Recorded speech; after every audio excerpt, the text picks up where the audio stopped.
I knew what the rules said, but in that moment, I couldn't think about policies day, only the heartbeat that was fading right in front of me. I did what I had to do. I saved him. But instead of a thank you, I got a letter, a summons. They said I went too far. I risked everything to keep someone alive, achieving, and now I'm the one fighting to survive.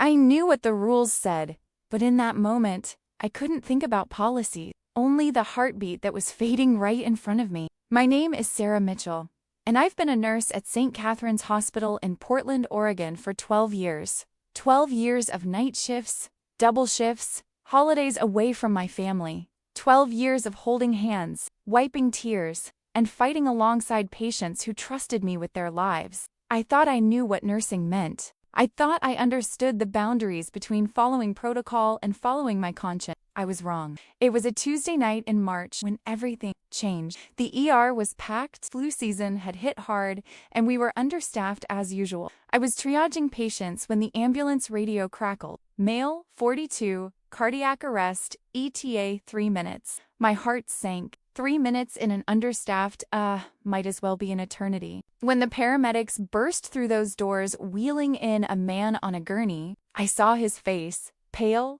lips, chest still. The lead paramedic, Jamie, was doing compressions, sweat pouring down her face. We've been working on him for 8 minutes. No pulse. We shocked him twice. Dr. Harrison, our attending physician, took one look at the monitor and shook his head. Time of death, no. The word came out of my mouth before I could stop it. Dr. Harrison turned to me, his eyes cold. "Nurse Mitchell," I said, "I heard you." I stepped forward, my hands already moving to the crash cart. But I'm not giving up on him. The man on that gurney had a name, Marcus Thompson. I learned that from his wallet, which had fallen from his jacket pocket. Inside was a photo. Marcus with 2 little girls, maybe 6 and 8 years old, both grinning with missing front teeth. His daughters, Sarah, step back. Dr. Harrison, he's been down too long. Even if we get him back, the brain damage? His pupils are still reactive. I shot back, checking with my pen light. He's not gone. Not yet. What I did next broke every hospital protocol. I overrode Dr. Harrison's decision. I pushed another round of epinephrine, higher than the recommended dose.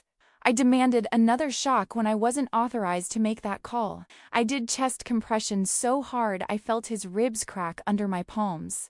The other nurses stood frozen, watching me commit career suicide in real time. "You're done, Mitchell," Dr. Harrison said, his voice quiet but lethal. "Security? Just 1 more minute," I begged, my arms burning. "Please, 1 more." The monitor beeped. Then again, a rhythm, faint, irregular. But there, a heartbeat. Marcus Thompson gasped, his eyes flying open, confused and terrified and alive. Alive. The ER erupted in chaos, nurses rushing forward, Dr. Harrison barking orders to stabilize him, everyone suddenly moving with purpose. But I just stood there, my scrubs soaked with sweat, my hands trembling. I had saved him. For a moment, I felt nothing but pure relief. I had looked at those little girls in that photograph and refused to let them lose their father. I had trusted my instincts over the rules. I thought that would be the end of it. A reprimand, maybe? A warning in my file. But 3 days later, I received a letter. A summons.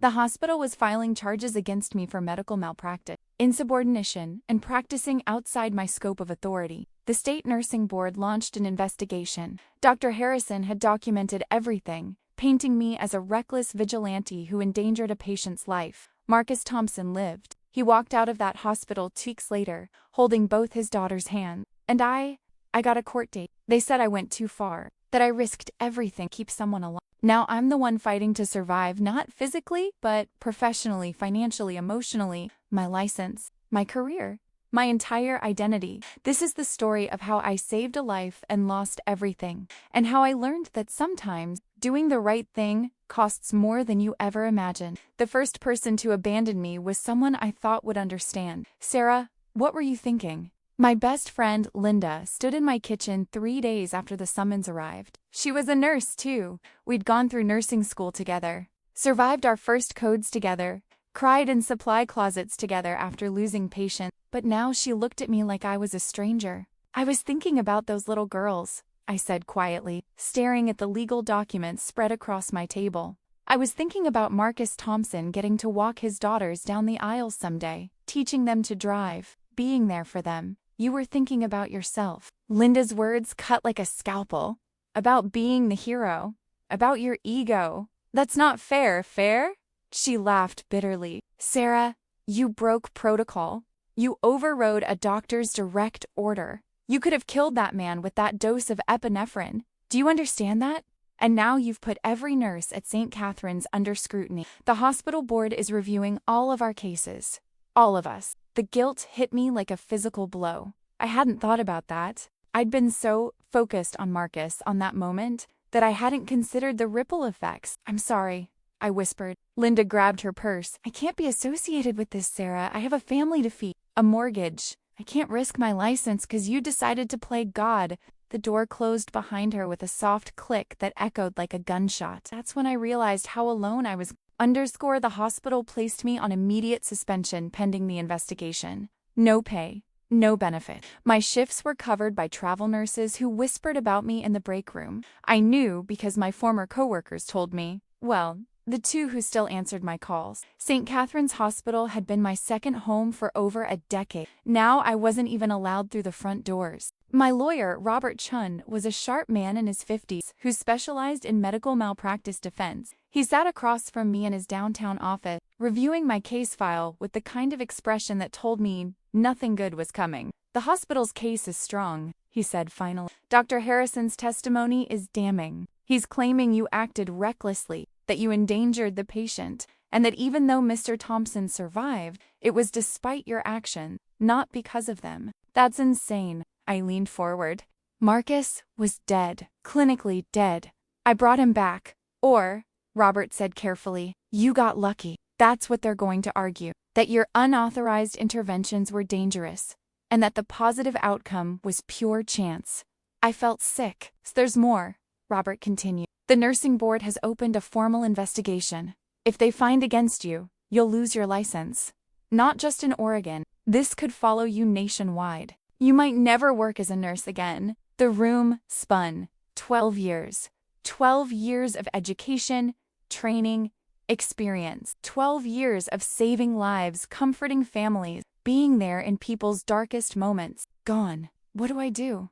I asked, my voice barely above a whisper. Robert leaned back in his chair. We fight. Even if we win in court, your reputation is damaged. The medical community is small. Word spreads. I thought about my daughter Emma, who was 17 and planning to go to college next. I thought about the tuition payments I could no longer make, the bills piling up, the way my neighbors had started crossing the street to avoid talking to me. I want to pause here for a moment. This story takes place in Portland, Oregon, but the reality is that nurses face impossible choices in hospitals across America every single day. What city are you watching from? Drop your city name in the comments. Let's see where the Touching Stories community reaches. Your support means everything right now, but I refuse to go down without a fight. The turning point came 2 weeks after my suspension, when I received an unexpected phone call. Miss Mitchell?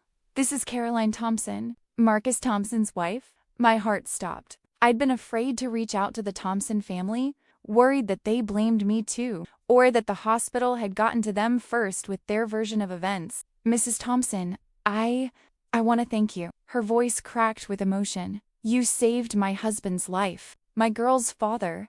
I don't care what that hospital says. I know what you did, and I will never forget it. Tears burned my eyes. How is Marcus? He's doing well, really well actually. He's back at work part-time, and the cardiologist said his recovery is remarkable. She paused. Miss Mitchell, I heard about what's happening to the lawsuit, the investigation. It's wrong. It's so wrong. I appreciate that, but I want to testify for you. Carolyn interrupted. Whatever you need, character witness, medical testimony, I don't care. Marcus and I have been talking, and we want to help. For the first time since this nightmare began, I felt a flicker of. Robert Chun was thrilled when I told him. This changes everything, he said. The patient and his family supporting you. That's powerful. But we need more. More? We need to show a pattern, that this wasn't just one impulsive decision, but a response based on your years of experience and training. We need other cases where protocols failed patients, where thinking outside the box saved lives. I spent the next month digging through my memory, my old shift notes, reaching out to former colleagues who were brave enough to talk to me, and I found them, the stories that the hospital didn't want told. There was Michael Rivera, a teenager who came in after a car accident. The protocol said to wait for imaging before treating his internal bleeding. I'd pushed for immediate surgery based on his symptoms. I'd been right. His spleen was rupturing. The delay would have killed him. There was Dorothy Chun, an elderly woman having a stroke. The protocol said her blood pressure was too high for clot-busting medication. I'd advocated to the doctor that the risk of the stroke was worse than the risk of bleeding. They'd listened. She walked out of the hospital with minimal deficits. There were dozens of moments where I'd bent the rules, pushed back against protocols that didn't fit the patient in front of me, advocated fiercely for the people who trusted me with their lives. But gathering this evidence meant reliving every one of those high-stakes moments. It meant long nights alone in my apartment, surrounded by medical journals and case studies, trying to build a defense that proved I wasn't reckless, I was experienced. My daughter Emma found me one night at 2 a.m., still awake, papers spread across the dining room table. "Mom, you need to sleep." "I can't, honey. The preliminary hearing is in 3 days." Emma sat down next, her young face so serious. "Do you regret it?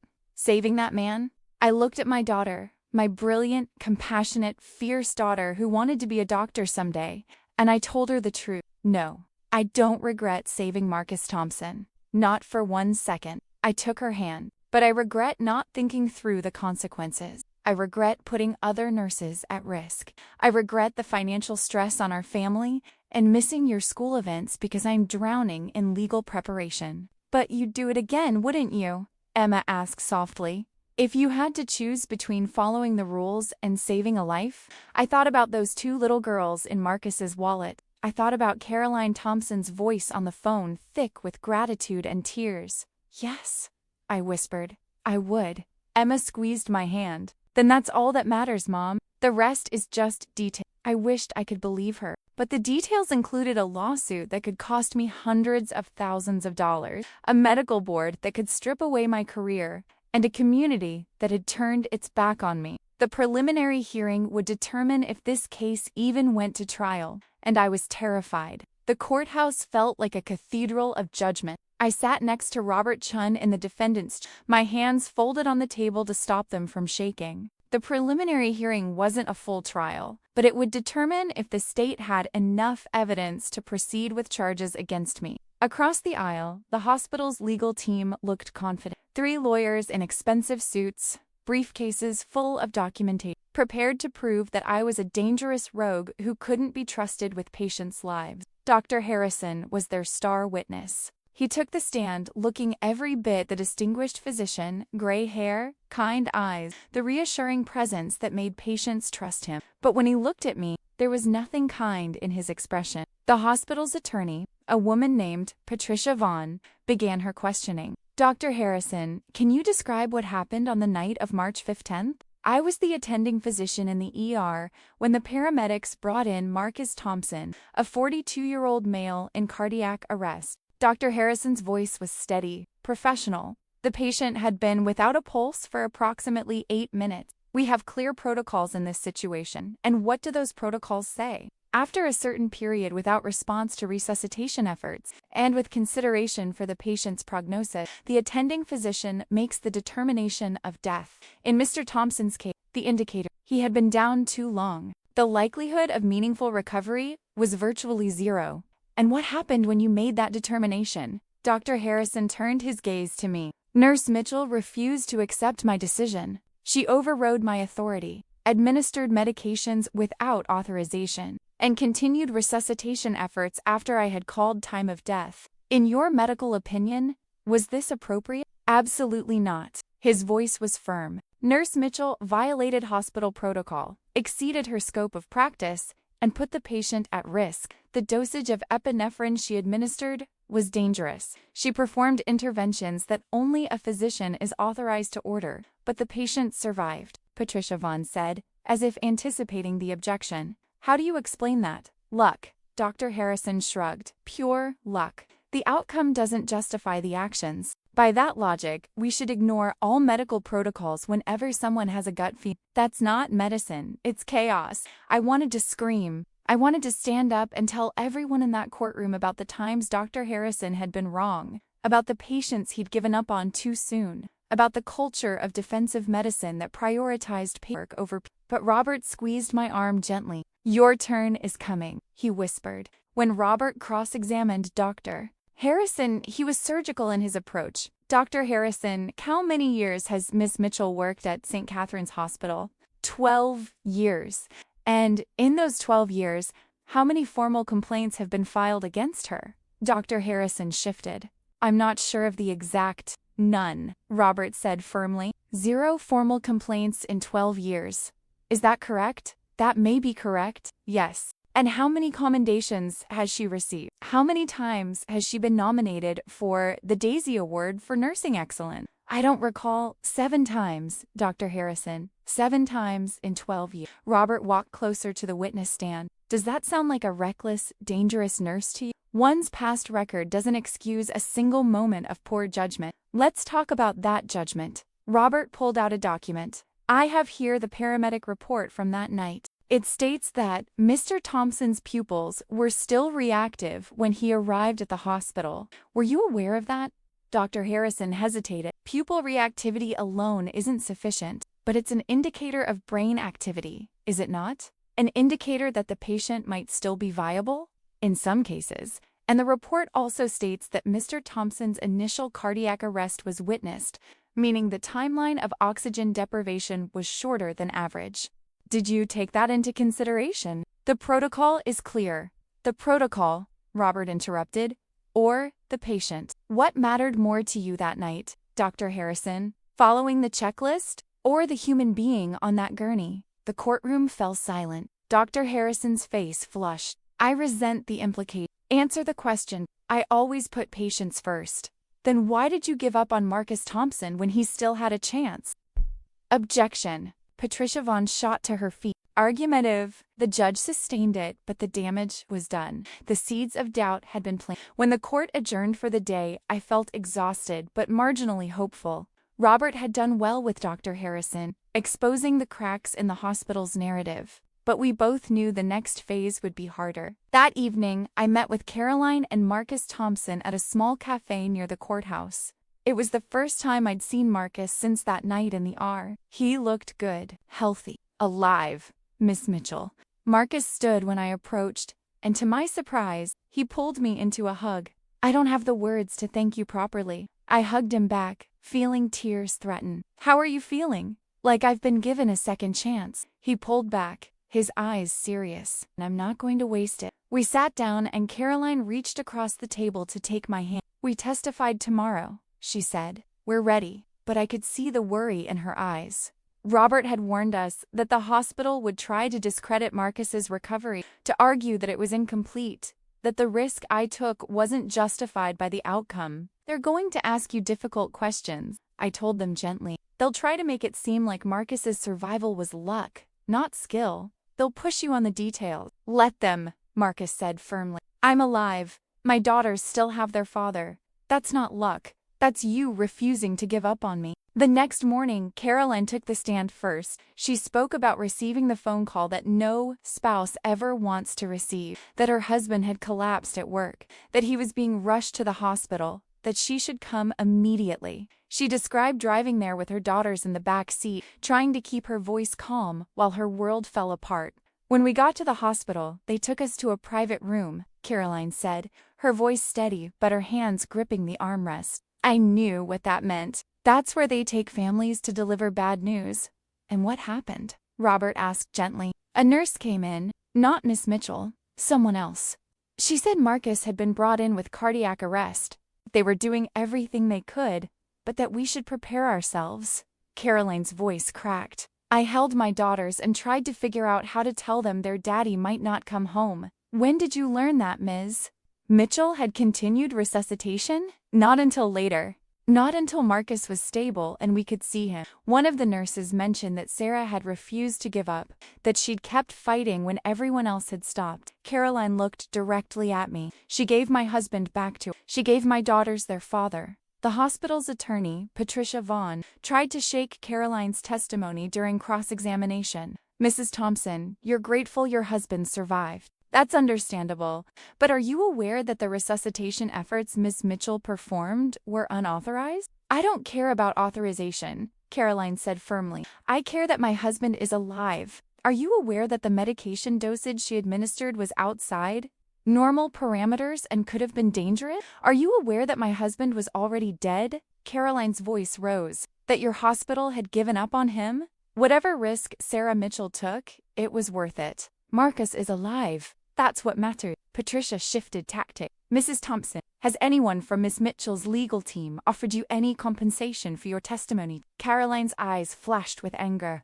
How dare you? No one has offered me anything. I'm here because it's the right thing to do. Because Sarah Mitchell saved my husband's life. And now the system is trying to punish her for it. Robert had no redirect. Caroline's testimony had been perfect. Then it was Marcus's turn. He walked to the stand with confidence, no limp, no oxygen tank, no visible signs of what he'd been through. The hospital's team noticed. I could see them whispering among themselves. Marcus testified about his recovery, about the follow-up appointments with his cardiologist, about returning to work and coaching his daughter's soccer. He was the walking proof that I had made the right call. But Patricia Vaughn wasn't finished. Mr. Thompson, you underwent extensive neurological testing after your resuscitation, correct? Marcus hesitated, and I felt my stomach drop. Yes, I had several tests, he admitted, and those tests revealed some concerning findings, didn't they? Patricia pulled out a medical report. According to the neurologist's notes, you experienced some short-term memory deficits in the weeks following your cardiac arrest. Minor deficits, Marcus corrected, and temporary. I'm fine now. But you did experience them. You had gaps in memory, difficulty concentrating, moments of confusion. Patricia looked at the judge.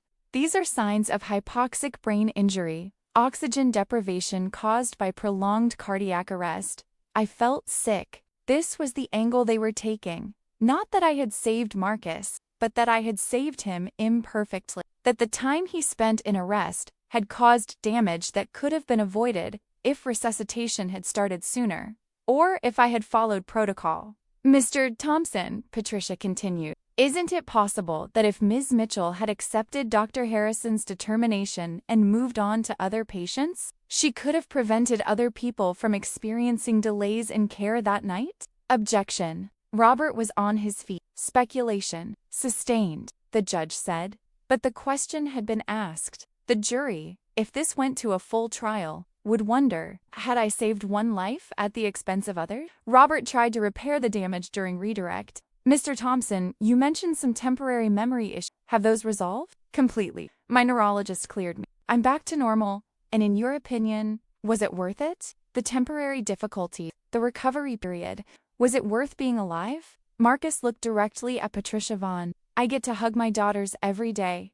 I get to kiss my wife goodnight. I get to see sunrises and coach soccer games and plan for the future. So yes, counselor, it was absolutely worth it, but the damage was done, and we both knew it. That night, Robert and I met to discuss strategy. His office was quiet, the city lights of Portland twinkling through the windows. They're building a narrative, Robert said, spreading out his that you're a cowboy nurse who makes emotional decisions without considering the broader implications. That even when your gambles pay off, they cause collateral damage. What do? We need more witnesses. People who can testify that your clinical judgment is sound. That you've saved lives precisely because you think beyond the protocol. I thought about the other cases I documented. Michael Rivera, Dorothy Chun, all the moments where bending the rules had made the difference. But most of those patients had moved away, lost contact, or didn't even know how close they'd come to different outcomes. There's one person who might help, I said slowly, Dr. Patel. Dr. Anita Patel had been an attending physician at St. Catherine's for 20 years before retiring last year.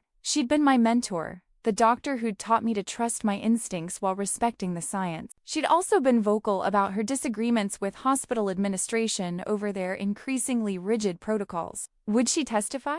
Robert asked. I don't know.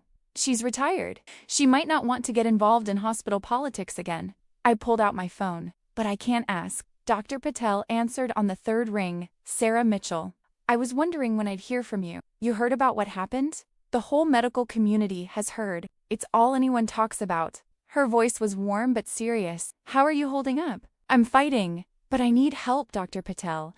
I need someone who understands what it's like in those moments when the protocol doesn't fit the patient.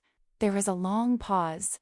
Testifying for you will make me unpopular with the hospital administration. With some of my former colleagues, I know. I wouldn't ask if I had any other choice. Another pause. Tell me about the case. Everything. I spent an hour on the phone with Dr. Patel, walking her through every detail of that night with Marcus Thompson. The initial assessment, Dr. Harrison's call to stop resuscitation, my decision to continue, the specific interventions I'd performed. When I finished, Dr. Patel was quiet for a long moment. You did the right thing, Sarah.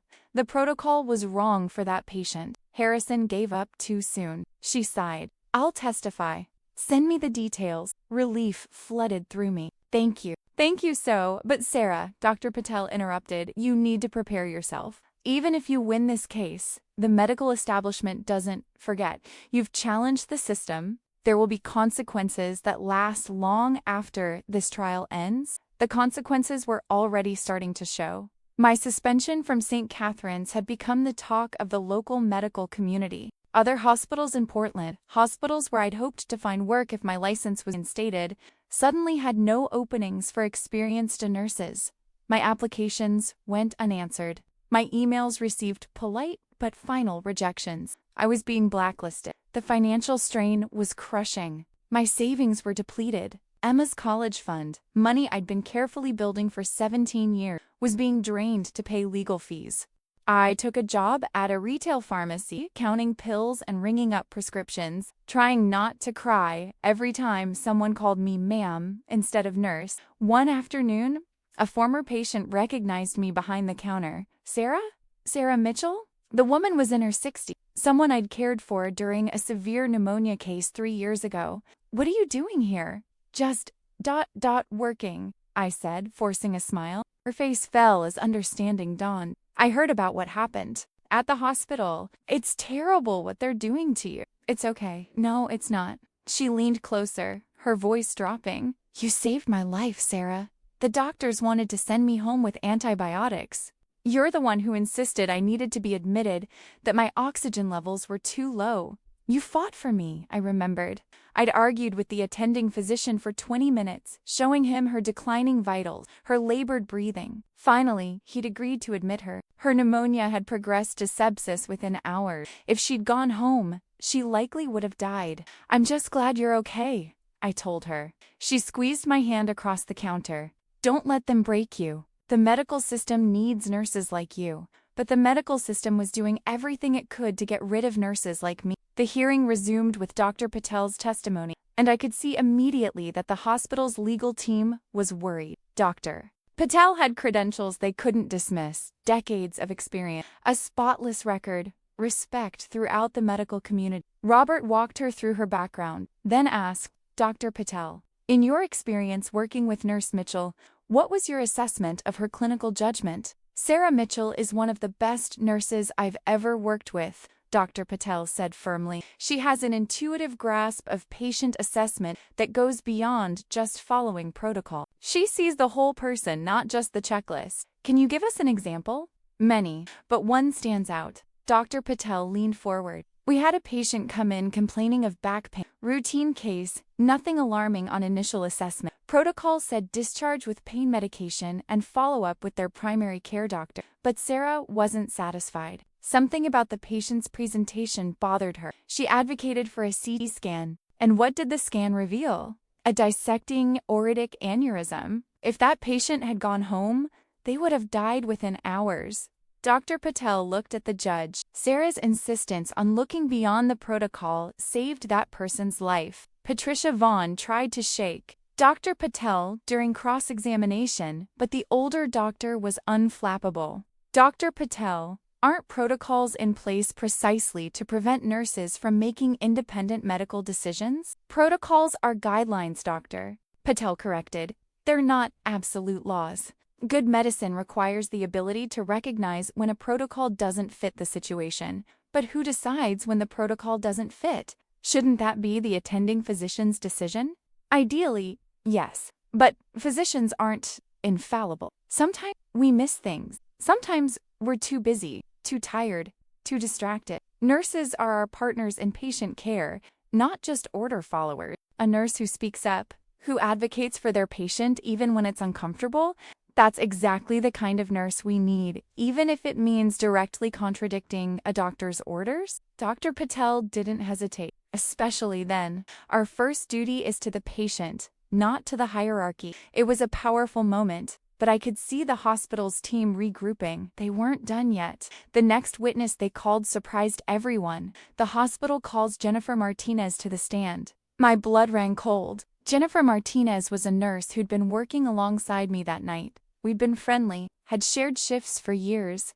I'd thought she was on my side. I was about to learn how wrong I was. Jennifer wouldn't look at me as she took the stand. Patricia Vaughn approached her with a sympathetic smile. Ms. Martinez, you were working in the ER with Nurse Mitchell on the night in question, correct? Yes. Jennifer's voice was... Can you describe what you witnessed? Jennifer finally glanced at me, and I saw guilt in her eyes. But she spoke anyway. Sarah was intense that night. When Dr. Harrison called time of death on Mr. Thompson, Sarah became very agitated. She raised her voice at Dr. Harrison, which I'd never seen her do before. She pushed him aside, physically pushed him, to get to the crash cart. I felt sick. That wasn't how it happened. Or was it?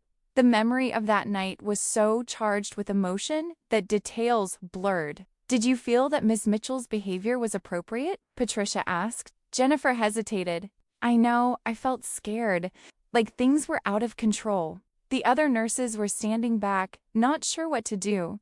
If Sarah was wrong, if something happened to that patient because of what she did, we could all be held responsible. Did you fear for the patient's safety? Objection, Robert called. Calls for speculation. I'll rephrase, Patricia said smoothly. Did you believe at the time that Ms. Mitchell's actions could harm the patient? Jennifer looked down. I didn't know. That's the point. None of us knew what she was doing or why. There was no communication, no team approach. It was just Sarah doing whatever she thought was right. It was a devastating testimony. And worse, it wasn't entirely false. In that moment, I had acted alone. I had pushed forward without consensus, without collaboration. I'd been so focused on Marcus Thompson that I hadn't considered how my actions affected the team around me. Robert did his best on cross-examining. Ms. Martinez, in the 12 years you've worked with Sarah Mitchell, how many times have you seen her act recklessly? That was the only time. And how many times have you seen her save a life? Jennifer's eyes filled with tears. Many times. Sarah is a good nurse. She's always been a good nurse. So this one incident, this one moment where she made a split-second decision to continue resuscitation, does that erase 12 years of exemplary service? No. But does the fact that Marcus Thompson is alive and healthy today change your assessment of whether her actions were appropriate? Jennifer wiped her eyes. I'm just glad Mr. Thompson survived. I really am. But Sarah scared me that night. She scared all of us. As the hearing progressed, more witnesses were called. Some supported me, some didn't. The narrative became increasingly complex, increasingly muddy. But through it all, one thing became clear. This wasn't really about Marcus Thompson anymore. It was about a larger question that the medical system was grappling with. How much autonomy should nurses have? Where is the line between advocacy and insubordination? When protocols fail, who has the authority to deviate from them? I was just the unlucky nurse who became the test case. The preliminary hearing concluded with both sides resting their cases. The judge, a stern woman in her 60s named Patricia Kowalski, announced she would review the evidence and issue her ruling within 2 weeks. 2 weeks to determine if my case would go to a full trial. 2 weeks to wait and wonder if I'd ever work as a nurse again. Robert walked me out of the courthouse, his expression unreadable. How do you think it went? I asked. He was quiet for a moment. Honestly, I think it could go either way. The Thompson family's testimony was strong. Dr. Patel was excellent.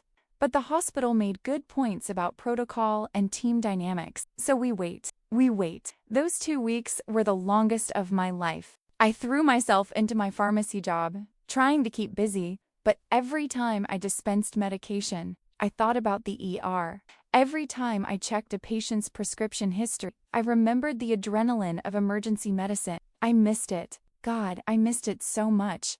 Emma tried to keep my spirits up. She cooked dinner, forced me to watch movies, reminded me that life existed beyond the lawsuit, but I could see the worry in her eyes. She'd had to defer her college acceptance, unable to commit to tuition we might not be able to afford. One evening my phone rang. Unknown number. Hello, Miss Mitchell? This is Brian Foster. I'm a reporter with the Portland Tribune. My heart sank. I have no comment. Please, just hear me out. I've been covering your case and I think you're getting a raw deal. I'd like to write a story that tells your side. The hospital will sue me if I talk to the press, not if you stick to the facts. Not if you tell the truth. He paused. Ms. Mitchell, this case is bigger than you. It's about every nurse in America who's ever had to make a difficult choice. Your story could help change things. I thought about Jennifer Martinez's testimony, about the fear in her eyes, about all the nurses who were watching this case unfold, wondering if they'd be next. Let me think about it, I said. Of course. But the judge's ruling comes down in 3 days. If you want your story told, now's the time. I decided to do the interview. Robert was furious. Sarah, this could jeopardize everything. The hospital's legal team will twist your words, use them against you. Let them, I said firmly. I am tired of being silent. I am tired of letting them control the narrative. If I'm going down telling the truth. The interview with Brian Foster took place in my small apartment. He was younger than I expected, maybe 30, with kind eyes and a notebook full of questions.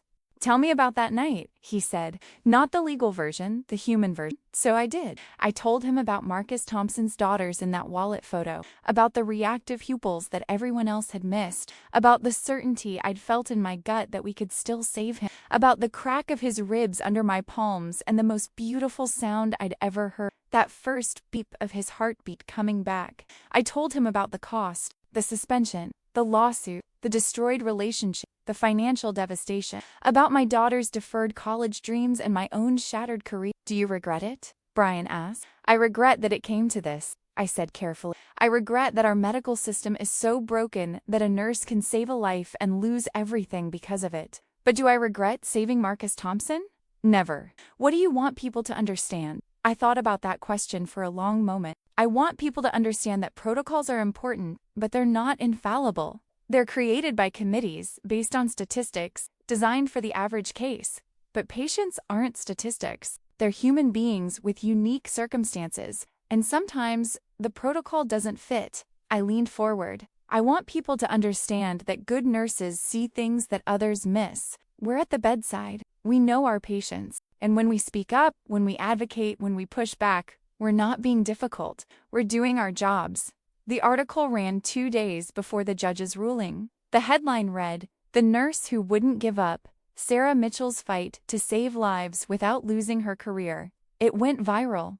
Within hours, my phone was flooded with messages. Nurses from across the country sharing their own stories of impossible choices, of protocols that failed, of patients they'd saved by trusting their instinct. Families of patients thanking nurses who'd advocated for their loved ones. But there was also backlash. Hospital administrators condemning me for undermining the medical hierarchy. Doctors arguing that nurses who disobey orders create dangerous precedent. Comments on the article calling me arrogant, reckless, a cowboy nurse with a hero complex. The medical community was divided, and I was at the center of the storm. The day of the judge's ruling arrived. The courtroom was packed. Word had spread about the case, and it seemed like half of Portland's medical community had shown up. Nurses in scrubs who'd taken time off work, doctors who wanted to see justice served, though they disagreed on what justice looked like. Even some patients, people I'd cared for over the years, sitting in the gallery to show support. Marcus and Caroline Thompson were there, holding hands. Emma sat behind me, her hand on my shoulder. Judge Kowalski entered, and the room fell silent. "I've reviewed all the evidence and testimony in this case," she began. "This has been one of the most difficult decisions of my career because it touches on fundamental questions about medical practice, professional hierarchy, and patient advocacy. My heart was pounding so hard I could barely hear her. The hospital argues that Nurse Mitchell violated protocol, exceeded her authority, and endangered the patient. These are serious charges, and the evidence supports that she did, in fact, contradict a physician's direct order. Judge Kowalski looked at me. However, the evidence also shows that the patient, Mr. Thompson, had indicators suggesting he was still viable. That the protocol, while generally appropriate, may not have fit this specific case, I held my breath. After careful consideration, I find that there is insufficient evidence to proceed with criminal charges or malpractice claims against Nurse Mitchell. A collective gasp went through the courtroom. However, my relief froze. However, the nursing board's investigation will continue. This court cannot determine whether Ms. Mitchell's actions constitute grounds for professional discipline. That decision rests with the licensing board. It wasn't over. Not by a long shot. The nursing board hearing took place 6 weeks later.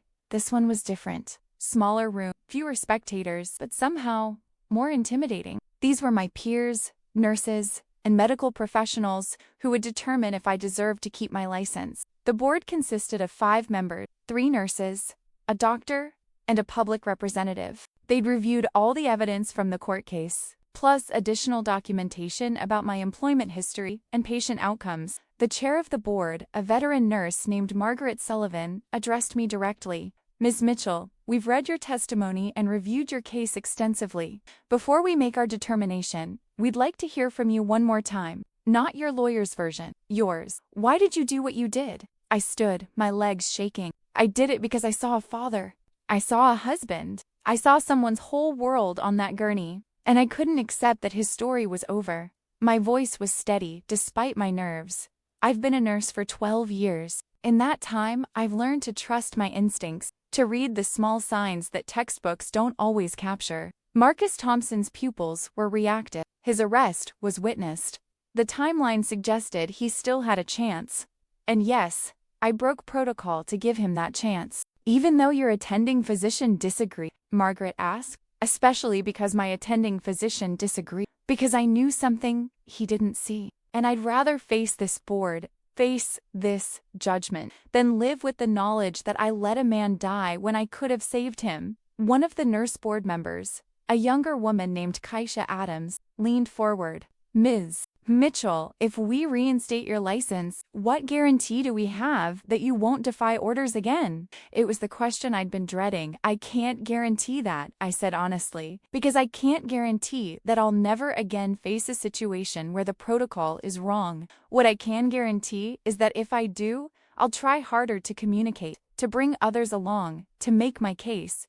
But ultimately, my first duty is to my patient. Not to the hierarchy, not to the paperwork, not to protecting myself, to the patient. If that makes me unfit to be a nurse, then ... I swallowed hard. Then maybe I shouldn't be one. The room was silent. The board deliberated for 2 hours while I waited outside, pacing the hallway. Emma sat with me, her head on my shoulder. Robert checked his phone nervously. Finally, we were called back in. Margaret Sullivan looked at me with an expression I couldn't read. The board has reached a decision. Ms. Mitchell, your actions on the night in question did violate protocol. You exceeded your scope of practice and contradicted a physician's orders. These are serious breaches of professional standards. I braced myself. However, the board also recognizes that your actions resulted in saving a patient's life, that your clinical judgment, while unconventional, was sound, that your 12-year record demonstrates exemplary nursing practice. She paused. The board has decided to issue a formal reprimand, which will remain on your record for 3 years. You will be required to complete additional training in team communication and medical ethics, but your license will be reinstated. I couldn't breathe, couldn't move. Miss Mitchell? Margaret's stern expression finally softened into something that might have been a smile. You can keep practicing nursing. Emma screamed and hugged me. Robert pumped his fist, and I just stood there, tears streaming down my face. 6 months later, I returned to nursing. Not at St. Catherine's, that bridge was burned, but a smaller hospital across town took a chance on me. The AI director, a former military medic, told me, I need nurses who know how to think under pressure. Welcome aboard. My first shift back, I was terrified. Every decision felt weighted with consequences. Every time I wanted to speak up, I heard Jennifer Martinez's testimony in my head. But then I remembered Marcus Thompson. I remembered his daughters. I remembered why I became a nurse in the first place. Not to follow orders blindly, but to save lives. I still have the photo that Brian Foster used in his article, me in my scrubs, looking tired, but determined. Emma framed it and put it on my wall with a caption she wrote herself, "Hero. I'm not a hero. I'm just a nurse who refused to give up, and I'd do it all again." To everyone watching from the Touching Stories community, thank you for being here through this journey. Your support, your comments, your stories have meant everything. What's the most difficult decision you've ever had to make at work? Drop your thoughts below. Let's keep this conversation going. And if this story touched you, share it with someone who needs to hear it. Sometimes the right thing to do is also the hardest thing to do, but it's always worth it. If you're a nurse, a doctor, or any healthcare worker who's ever faced an impossible choice, you're not alone. Trust your training, trust your instincts, advocate for your patients, and know that sometimes doing the right thing means standing alone, but you won't be alone for long. The system is changing, slowly, but it's changing. Because of stories like mine, because of nurses who refuse to stay silent, because of patients and families who demand better. Keep fighting, keep caring, keep saving lives. That's what matters most. Subscribe to Touching Stories for more real-life accounts of courage, sacrifice, and the human spirit. Your story could be next.